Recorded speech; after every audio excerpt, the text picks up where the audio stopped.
In the name of Allah, who is the most gracious and merciful, respected parents and dear students, I hope all of you will be fine. And dear students, I hope all of you are enjoying your summer vacations. In this video, I will guide you about the summer plan of 2025. This summer plan is about 6 weeks syllabus division based on the SNC. Friends, in this video, I will guide you the summer plan of Standard 8. First of all, you will write your name, section, father name and your active WhatsApp number.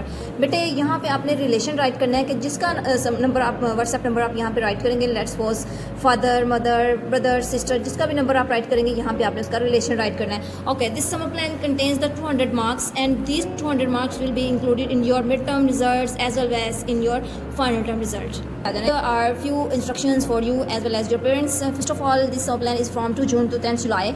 In these points, we have guided you about your summer plans. How will you write the summer plan? Okay, बेटा आपने 10 जुलाई से पहले अपना summer plan complete करके school office में इसको submit करवाना है. सेकंड वन, आपका जो समर प्लान है वो आपने 100% खुद सॉल्व करना है. आपके पेरेंट्स इसको राइट नहीं करेंगे, आपके ब्रदर सिस्टर को भी इसको राइट नहीं करेगा. अगर आपका समर प्लान पेरेंट्स से राइट हुआ होगा तो उसके आपको मार्क्स अलॉट नहीं किए जाएंगे. और बेटे आपने अपनी जो फॉर्मेशन है अकॉर्डिंग टू पैराडाइज रखनी है ताकि आपकी जो है वो मिनिमम जो है वो इसकी डिडक्शन हो marks.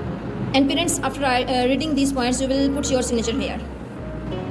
Okay, first of all, I will give you the guidance about your syllabus outline. On this page are the subjects added which some plan. First of one is English LT, English GR, Science, Math, Urdu Nasr and Urdu Grammar.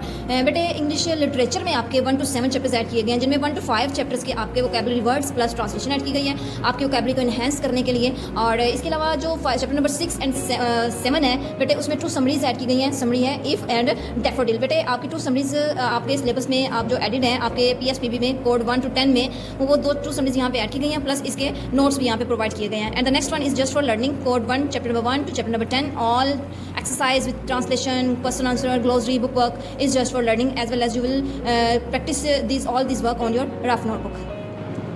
Okay बेटा, the next one is English GR. English GR में बेटा आपका एक essay, story, letter and tenses add किए गए हैं, present और past complete. Few tenses आपको इसमें सॉल्व करने के लिए देंगे, लेकिन बेटा आपने अपनी रफ नोटबुक पे इसकी मजीद प्रैक्टिस करनी है ताकि आपकी जो सेल्फ राइटिंग है उसको इन्हांस हो सके और आप उसको अच्छे तरीके से परफॉर्म कर सकें. बेटे आपका इसमें जो ऐसे ऐड है वो rainy day, story, union strength and the letter is to your sister thanking her for a gift. बेटे यहाँ पे पेज नंबर्स मेंशन है, ये आपके ग्रामर एंड कंपोजिशन के पेज नंबर है, यहाँ से आपने देख के इसको राइट करना है. बेटे इस समर प्लान का जो पर्पज़ है वो ये है कि आपकी जो सिलेबस है, आपका जो वर्किंग है उसको हम अच्छे तरीके से आपको लर्न करवा सकें ताकि वेकेशंस के इन 2 months में आप इसको अगेन रिवाइज करें और आफ्टर वेकेशन जब आप अगेन स्कूल ज्वाइन करें तो आपका जो डेली टेस्ट सिस्टम इंशाल्लाह स्टार्ट होगा 7th और 8th क्लासेस का, उसमें आप अच्छे तरीके से इसको परफॉर्म कर सकें.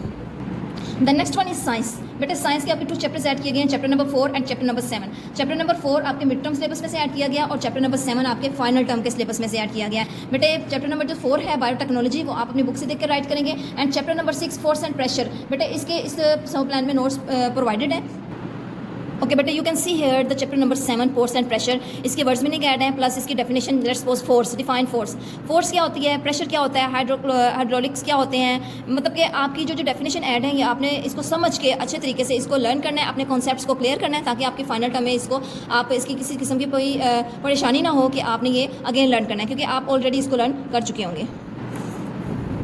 The next one is math. बेटे मैथ में आपके जो कॉन्सेप्ट्स ऐड किए गए हैं डेफिनेटली वो इंपॉर्टेंट कॉन्सेप्ट्स, मैथ में आपके जो भी कॉन्सेप्ट ऐड किए जाते हैं वो आपके लिए मोस्ट इंपॉर्टेंट कॉन्सेप्ट्स होते हैं. और बेटे इसके लिए आपका इस कॉन्सेप्ट्स को क्लियर करके करना बहुत कंपल्सरी है. फॉर एग्जांपल यहाँ पे आपकी जो एक्सरसाइज 1.1 में क्वेश्चन नंबर 3 का पार्ट 2 दिए गए हैं. बेटे आपको जितने क्वेश्चन और जितने पार्ट दिए गए हैं आपने जस्ट वो सॉल्व करने हैं, इसके अलावा आपने एक्स्ट्रा वर्क नहीं करना. और इनके जो रिमेनिंग पार्ट्स हैं बेटे वो आपने अपनी रफ नोटबुक पर प्रैक्टिस करनी है ताकि आपके जो कॉन्सेप्ट्स हैं मज़ीद क्लियर हो जाएँ. उर्दू NR के राइटिंग के लिए जस्ट 2 चैप्टर्स ऐड किए गए हैं, बट जो लर्निंग है वो आपने बेटे 1 to 10 कोड्स की करनी है. All of you now very well कि आपको क्लासेस में English LT, English GR, Urdu NR, Urdu GR के जो आपके सिलेबस में कोड 1 to 10 है वो तमाम के तमाम जो है वो सिलेबस कवर करवाया गया मिड टर्म में. और इन 2 months में आपने बेटे इस सिलेबस को रिवाइज करना है, अच्छे तरीके से अगेन लर्न करना है ताकि वेकेशन के बाद आपके डेली टेस्ट सिस्टम जो स्टार्ट होगा इंशाल्लाह उसमें आप अच्छे तरीके से परफॉर्म कर सकें.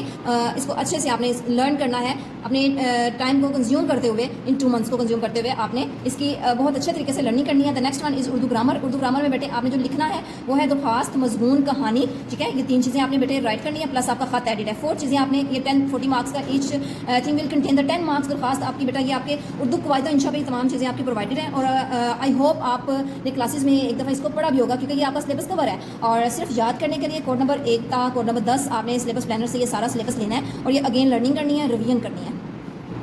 ओके बेटे, ये इंग्लिश जीआर में कुछ एक्टिविटीज़ आपके कॉन्सेप्ट्स को क्लियर करने के लिए ऐड की गई हैं। जो फर्स्ट एक्टिविटी है इसमें वो आपकी टेंसेस से रिलेटेड है, हेल्पिंग वर्ब से रिलेटेड है। हेल्पिंग वर्ब्स क्या होते हैं? Helping verbs help the main verb in a sentence. For example are, am, do, have, does, are. बेटा जैसे कि 3 टेंसेज हैं, present, past, future. Present, past और फ्यूचर टेंस के डिफरेंट हेल्पिंग वर्ब्स होते हैं और यहाँ पे प्रेजेंट, पास्ट और फ्यूचर में से ही आपको टेंसेज दिए गए हैं और उनके यहाँ पे ऑप्शंस राइट है। For example first of all you can see here Ali dash eating an apple. Eating बेटा ईट होता है खाना, आई-एन-जी मीन्स रहा, रही, रहे। बेटा आई-एन-जी वाली फॉर्म हमेशा वहाँ पे आती है जहाँ पे कंटिन्यूस की बात हो रही हो, जहाँ पे बात हो रही हो कि हमारा काम हो रहा है, हमारा काम हो रहा है। जैसे वो खाना खा रहा है, वो जा रहा है, वो सबक याद कर रहा है। जिस सेंटेंस में लास्ट में रहा आ जाता है बेटे, उसमें आपने फर्स्ट फॉर्म के साथ आई-एन-जी यूज़ करना होता है। तो हमारे पास जो हेल्पिंग वर्ब आएगा यहाँ पे प्रेजेंट का, वो आएगा इज, एम, आर।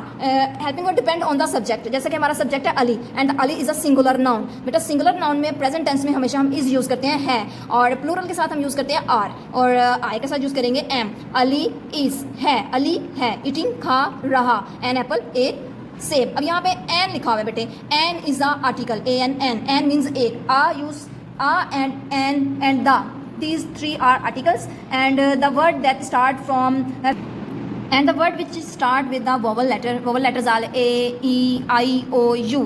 कोई भी वर्ड अगर इन वॉवल्स में से स्टार्ट होगा किसी लेटर के साथ तो बेटा उसके पहले आप लगाएंगे एन, और बाकी तमाम कॉन्सोनेंट्स के पहले आप यूज़ करेंगे ए का मीनिंग भी एक होता है और एन का मीनिंग भी एक होता है। Same as it is students dash taking part in the speech contest. अब यहाँ पे भी देखें टेक, आई-एन-जी इंग, टेकिंग ले रहे, ये भी प्रेजेंट का टेंस है, प्रेजेंट कंटिन्यूस का टेंस है। जहाँ पे रहा रही रहे आगे इट्स मीन्स कंटिन्यूस, काम जारी है। स्टूडेंट्स अब ज़्यादा स्टूडेंट्स हैं तो मैंने आपको पहले भी बताया है कि आपका जो सिंगुलर के साथ आएगा वो इज आएगा और प्लूरल के साथ क्या आएगा are. Students are taking part in speech contest. Next one is Arsalan dash not sleep in time. आपने इन्हीं हेडिंग जो ऑप्शन है इनको देख के आपने रिमेनिंग टेंसेस कंप्लीट करना है। The next one is about masculine gender, feminine gender, neutral gender. बेटे आपकी मस्कुलिन जेंडर क्या होती है? Mail creature. फेमिनिन जेंडर क्या होती है? Female creature. और neutral gender non living things. आपने इनमें से जो हमारे पास मेल, फीमेल और नॉन लिविंग थिंग्स हैं उनको सेपरेट करके आपने रिलेटेड बॉक्स के अंदर उसको राइट करना है। The next one is arrange, rearrange the letters. आपको बेटा ये वर्ड दिया गया TEAM, टीम। इन्हीं लेटर्स 4 लेटर्स को यूज़ करके आपने नया वर्ड बनाना है, न्यू वर्ड बनाना है। जैसे MEAT, मीट, न्यू वर्ड बन गया, वो आपने यहाँ पे राइट करना है। इसी तरह एज इट इज तमाम वर्ड्स को, लेटर्स को यूज़ करते हुए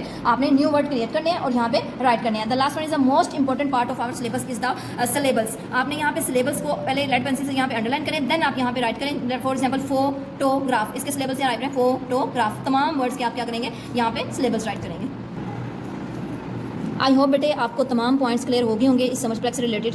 okay, the last one is the responsibility survey. बेटे इस रिस्पॉन्सिबिलिटी सर्वे में आपने खुद को जज करना है, देन आपने इन क्वेश्चंस के जो है वो आंसर यहाँ पे पुट करने हैं, टिक करने हैं। जैसे कि फॉर एग्जांपल फर्स्ट क्वेश्चन है why have you been given the summer pack during holidays. छुट्टियों में आपको समर पैक क्यों दिया जाता है? इसमें से जो राइट ऑप्शन आपको अपने अकॉर्डिंग लगती है वो आपने इसको टिक करना है। The second one is what are your responsibilities to complete the summer pack, कि आपकी क्या जिम्मेदारी है इस समर पैक को कंप्लीट करने के लिए। The third one is which activity in the summer pack do you like the most. इस समर पैक में आपको जो सबसे अच्छी सरगर्मी लगी है, एक्टिविटी लगी है, वो कौन सी है? जैसे फॉर एग्जांपल ऐसे हैं, लोगों को सन है, ये शॉर्ट क्वेश्चन है, जो आपको ज़्यादा अच्छे लगे हैं उसको आपने टिक करना है। The fourth one is how do you organise your day during vacation, कि आप अपने दिन को कैसे गुजारते थे। Fifth one is how will you access your performance, assess अपने परफॉर्मेंसेस को, अपने काम को आप कैसे असेस करते थे, आप इसको वीकली करते थे, डेली करते थे, या आपके पेरेंट्स को चेक करते थे। The six one is what does being responsible mean to you, कि रिस्पॉन्सिबिलिटी का मतलब क्या है, कि जिम्मेदार होने का मतलब क्या है। Who inspire you to be more responsible, कि ज़्यादा जिम्मेदार होने के लिए आपको सबसे ज़्यादा किसने इंस्पायर किया? आपकी फैमिली ने, आपके टीचर ने, या आपके फ्रेंड ने। The eighth one is do you help others without being asked, मतलब कि आप किसी के कहे बगैर किसी की हेल्प करते हैं। मतलब कि लेट्स सपोज कोई ज़रूरत में है, कोई परेशानी में है, तो आप वो आपको कहे बगैर कि आप उसकी हेल्प कर सकते हैं। How do you resolve conflicts with friends and family, अगर किसी फ्रेंड में, आपके दोस्तों में, आपकी घर में, फैमिली में कोई झगड़ा हो जाता है तो आप इसको कैसे हल करेंगे। Tenth one is did you offer prayers and recite Holi Quran during vacation, क्या आप छुट्टियों में नमाजें अदा करते रहे हैं, क्या आप कुरान की तिलावत करते रहे हैं? येस ऑलवेज, जी हाँ हमेशा, ऑफन अक्सर, या समटाइम कभी कभी। आई होप बेटे आपको ये क्वेश्चन भी क्लियर हो गए होंगे। और इस वीडियो में जो आपको इंस्ट्रक्शंस दी गई हैं बेटा, आपने उन्हीं इंस्ट्रक्शंस को फॉलो करते हुए फॉलो करते हुए आपने समर प्लान को सॉल्व करना है और अपनी पैराडाइज की जो फॉर्मेशन है उसका और अपनी प्रेजेंटेशन का बेटे आपने अपने माइंड में रखते हुए इसको सॉल्व करना है। और आई होप कि आप इस वीडियो से ज़रूर इस्तेफादा हासिल करेंगे और मज़ीद इसी तरह की वीडियोज़ के लिए आप पैराडाइज का ऑफिशियल चैनल काइंडली ज़रूर सब्सक्राइब करें और बेल आइकन का प्रेस करें ताकि आपको मज़ीद वीडियोज़ जो हैं वो मिल सकें। ओके, थैंक यू, जज़ाकल्लाह, अल्लाह हाफ़िज़।